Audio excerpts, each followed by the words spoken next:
Dita e 29. Johan Buchenhagen 1485-1558. Pastori administrator. Nga Betsy Howard.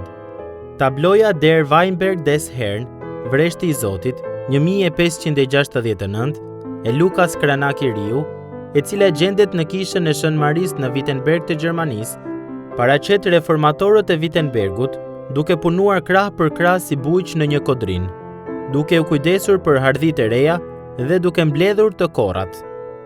Edhe pse mundi i tyre është i madh, puna e këtyre reformatorëve bashkpunëtor ishte jashtëzakonisht e frytshme. Për krah të famshmit Martin Lutherit dhe dietarit Philip Melanchthonit dhe shumë të tjerëve, është edhe Johan Buchenhageni, pastori i kishës së Shën Maris, i cili ka veshur një robë me ngjyrë të çelur, teksa prashit tokën.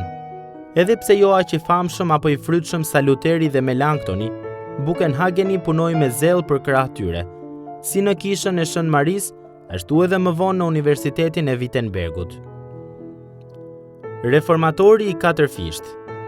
Edhe pse më së pari ishte pastor, Johan Buchenhageni, i cili njihet ndryshe edhe si Johan Pomerani, i shërbeu reformimit, siç e thot më së miri edhe Kurt Hendeli, në 4 role të veçanta, si teolog, egzegjet, pastor, reformator shoqëror dhe si organizator kishe. Buchenhageni ishte një teolog autodidakt. Ai kishte fare pak trajnim teologjik, por kishte lexuar gjerësisht nga shkrimet dhe etërit e kishës. Duke qenë një njohës i jashtëzakonshëm i latinishtes, Buchenhageni ja doli të fitonte një doktorat në teologji nga Universiteti i Wittenbergut dhe po aty dha leksione teologjie. Si interpretues i shkrimit, Buchenhageni ndoshta kujtohet më tepër për komentarin e tij mbi psalmet, botuar në vitin 1524, edhe pse botoi edhe komentar për Jeremian dhe Mateun dhe një përkthim të Biblës në gjermanishten popullore. Duke qenë se thirrja parsorë e Buchenhagenit ishte ajo e pastorit të bashkësisë së kishës së Shën Maris në Wittenberg për 3 dekada me radhë, pjesa më e madhe e punës së tij të përditshme kishte natyrë baritore. Megjithatë, nga gjithë rolet e tij, Buchenhageni dukej që ishte jashtëzakonisht i Zoti për strukturimin e kishave të reja të reformuara, si dhe për jetën urbane që i rrethonte ato. Administrimi i një lëvizjeje. Zotësia e Buchenhagenit për ndërtimin e strukturave të reja kishtare për famullit, qytetet dhe rajonet që ju bashkuan reformimit, u shfaq qartë gjatë këtij procesi.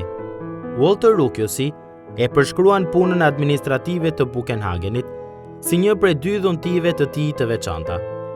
Përveç besnikërisë sypatrembur ndaj asaj që ai konsideronte të vërtetë, shkruan Ruciosi, Buchenhageni kishte edhe dhuntinë e organizimit.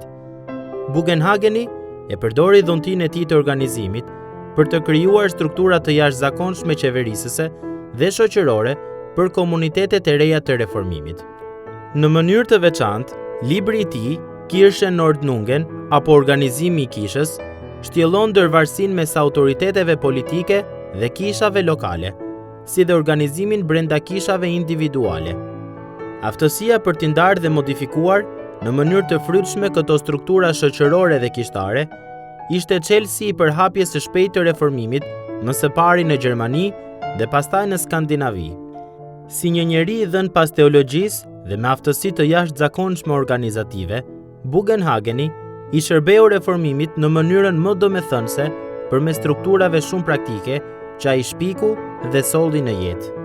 Edhe pse rregullat e Kirchenordnungen mund të duken shumë të çuditshme për konceptin ton bashkohor të marrëdhënieve kish-shtet, vepra e Buchenhagenit dëshmon për vlerën e dhuntive administrative në përhapjen e Ungjillit. Miqësia me Lutherin.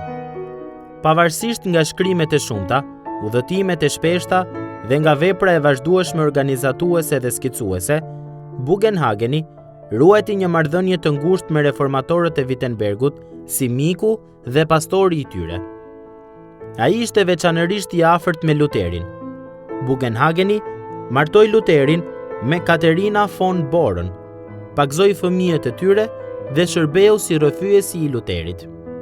Prandaj, kur Buchenhageni mbajti predikimin në shërbesën funebre të Lutherit më 22 shkurt 1546, ai druhej se nuk do të ishte i Zoti, që të thoshte qofte edhe një fjalë të vetme për shkak të lotëve. Pasi falënderoi Perëndin për guximin e Luterit për të ngritur kundër korruptimit të kishës katolike të Romës, madje edhe përkundër përndjekjes dhe shpifjeve, Bugenhagen u lut: mbroje krishterimin tënd të gjor. Bëj që në kishën tënde të ketë për herë predikues të mirë dhe besnik. Polemikat e vreshtit. Ashtu sikur se Bugenhagen u lut për besnikëri dhe qëndrueshmëri në punën e predikimit, edhe tabloja Vreshti i Zotit e Kranakut i paraqet reformatorët e Wittenbergut si një grup unqilltarësh dhe predikuesish që punojnë së bashku për të kujdesur dhe për të arritur kishën drejt pjekurisë për hir të Krishtit. Megjithatë, si retorika e Bugenhagenit, ashtu edhe paraqitja e kishës nga Kranaku nuk i shmangen debatit dhe polemikave. Në anën tjetër të kodrës që paraqitet në tablon Vreshti i Zotit, Kranaku paraqet përfaqësuesit e katolicizmit tek shkatërrojnë pa rreshtur vreshtin, tek djegin të korrat dhe tek mbushin puset me gur. Përshkrimet e Bugenhagenit për katolicizmin janë të barasvlefshme me pamjet e tablos së Kranakut. Kështu, në predikimin e mbajtur në funeralin e Luterit, Bugenhageni u ankua kundër blasfemive të mëdha, të pafytyra dhe mizore, të kundërshtarëve dhe të priftërinjve dhe murgjve zemërgur, si dhe të papës zemërak, duke përdorur gjuhë apokaliptike për ta krahasuar kishën e Romës me Babilonin. Por sulmi kundër veprës së Kranakut dhe retorikës së Bugenhagenit vënë pa atë që rrezikohej gjatë reformimit dhe urgjencën apokaliptike që ndihen reformatorët. Kisha është një vresht që i përket Jezusit.